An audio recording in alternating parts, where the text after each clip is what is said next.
Hey friends, if you wish to restart the audio driver in Windows, then please watch this video. Now, there's nothing called as restarting the audio driver. We can reinstall the audio driver, but we can restart the service associated with audio. So, search for services in the Windows search bar and open services. Scroll down to the Windows audio service.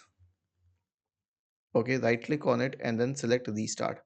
So this is the first option, and the next one is to restart the driver. So search for device manager and open device manager, and then expand the list for audio inputs and outputs. Right click on each driver, select disable device first, and then click on action and select scan for hardware changes. Do it for all the drivers if that's what you want to do. But there's no way to restart the audio driver, you can only reinstall it. The service is what is restarted.